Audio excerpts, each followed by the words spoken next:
hours. My hands are killing me. Like, I'm a soldier, man. You don't become a soldier like that, man. You become a soldier by walking. See, everyone wants to sit in bed and play Instagram and say I'm a soldier. Come into my world, man. You won't last 2 days.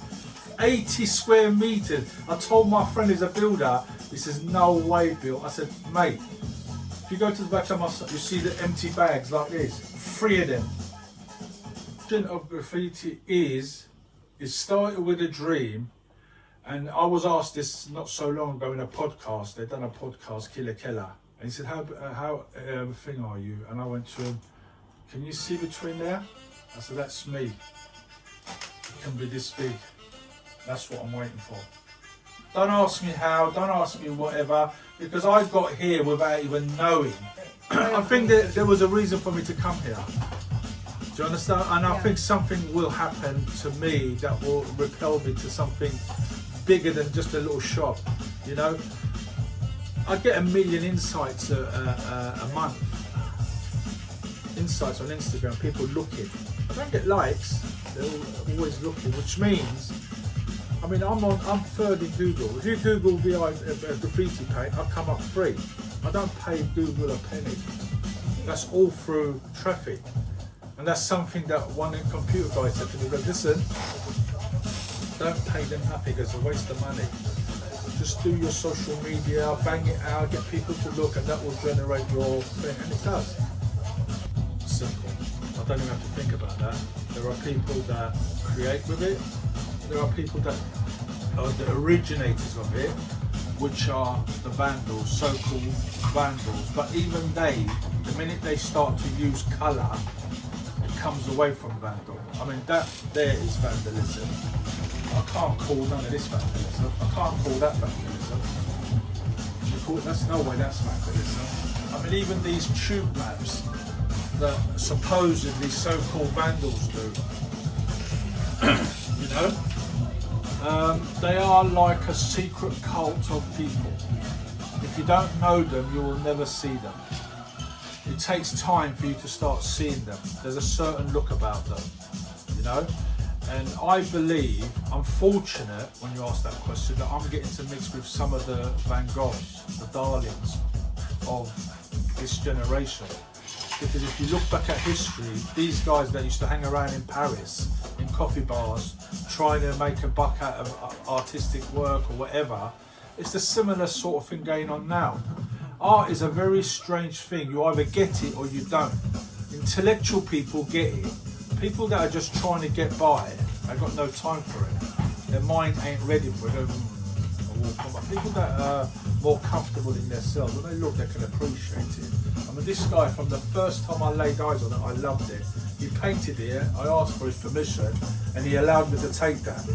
He's a very successful, yeah, and he let me have that. And he said, look, I've got the signed one as well. But this is here, this ain't going nowhere. You know, I've had stuff from other famous graffiti writers that are worth thousands. People have asked me to sell it. It's not for the money. This is what they've given to me. I would never sell anything like that behind you. That's for like, he sells that print for £1,000. This was for £1,000, just given to me. When people offer me money, I would never sell it. If you said never, I would never sell it. It's something that was given to me. It's not for sale, you know? I think that's not good. Now, if I pass away and someone else acquires it and they sell it, and that's nothing to do with me, I won't sell it now. My future plan is to start selling paint all over the world. I think that's where my thing lies. I think the paint game and the people that are in the paint game, it's like the old establishment. They don't want to change. They've set up the minting machine, it's just minting. You understand? Last year I had a jam here. I took 3 plus 2. 3 I took, 2 come along, but they benefited out of the painting and all the rest of it. To Barcelona for 3 days. I mean, no one does things like that, you know? All the paint companies, all they're interested in is someone that's got 60,000 followers and gets 10,000 likes on anything he does, then they'll sponsor and give them money. More like what football is. It's a capitalistic regime, you know. And I try to work with the grassroots of it. I'm not interested in someone that's, I mean, don't get me, I appreciate them, but I like to support the people that are struggling. That's where the money is needed, not someone that's selling artwork for 2,000-3,000, doing commissions for 25,000, 30,000. They don't need sponsoring, they don't need nothing. Do you understand? Yeah. I'm ready for the Brexit for 2 years. I budgeted, I planned, my strategy was for Brexit. And then Brexit was a cover-up for this. Yeah. And then this come along, I'm having a party. Listen, I've seen so much. I mean, I've been warning people for the last 2 years that something bad's going to happen. And they go, woo. I said, look, starts at 12, comes back to 12. Starts in January, comes back to January. Starts in 1901, 1801, 2001, it just goes round. And all you've got to do is go back to history and see what happened. These things happened all the time. I was actually waiting for some bad war. Yeah. I mean, I'm online. That's why I'm a bit agitated. I like to do, and once I do it, then I start playing my music. I'm one of those, work is work, play is play. If you try and do most of them together, you mess up.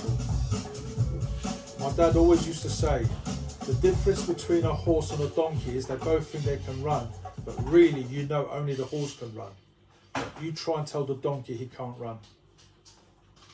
He says, I've got 4 legs, I've got ears. You know? I don't know what the moral was, but he always used to say that to me. He goes, you can't tell a donkey it can't run. And if you look at society sometimes, some people are like that. You know what it is with us? We all want to be number one, but sometimes you have to say, oh, well, I'm not number one, I'm number 50. Kids all the time, listen, not everyone can be Jay-Z, not everyone can be P. Diddy. It's like life is like you're going to say, where's he going with this? It's like sex. When you have to have children, only one survives. And I always say to people, you're special. It doesn't matter if you're not number one, you're still special because you've managed to get through millions of those, yeah? And you're the one that came through. So we're all special, but forget that, because it's the same thing if you think about it. Everybody wants to be a musician, but there's only one at the top. You can't have 2 at the top, you know? Maybe 2, but it'd be like this. So that's where I go with that one. Just before this culvert business started, the BBC were about to do a half-an-hour documentary.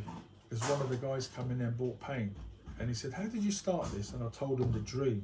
And he went and pitched it to the BBC and they've asked him to do a documentary. We was going to start doing it and everything went shut down.